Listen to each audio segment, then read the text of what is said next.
transition que nous sommes en train de mener doit prendre en compte des aspects qui concernent ce qu'on appelle communément la refondation de l'État.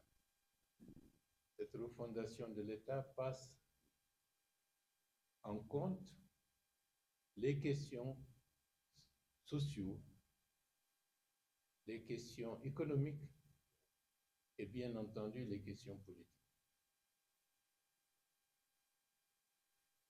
Par rapport à l'aspect social, comme vous le savez, beaucoup de choses ont été faites. Au cours de la conférence, on aura l'occasion, en fonction de vos questions, d'y revenir.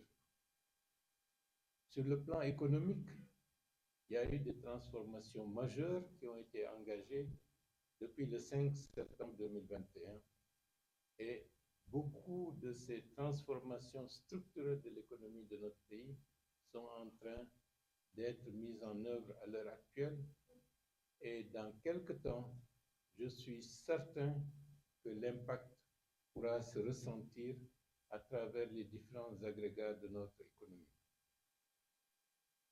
Sur le plan politique,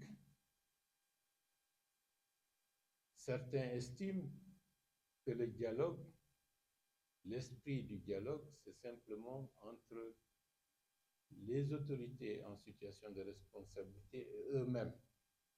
Or, dans une société complexe comme la nôtre, le dialogue d'aujourd'hui, c'est créer un environnement où à tout moment, aussi bien les communautés les plus éloignées des centres de décision peuvent être entendues et écoutées. Le dialogue également, c'est de permettre que dans un pays comme le nôtre, il existe ce qu'on peut appeler la courtoisie républicaine. Qu'est-ce que j'entends par courtoisie républicaine? Ce n'est pas parce que quelqu'un n'est pas d'accord avec vous qu'il faut le considérer comme une personne pestiférée.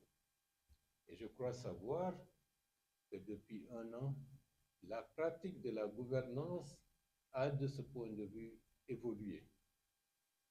Nous rencontrons régulièrement des autorités ou d'anciennes autorités de la République de Guinée pour échanger, pour encourager les uns et les autres en se disant ce n'est pas parce qu'on n'est pas en situation de responsabilité que notre avis ne compte pas.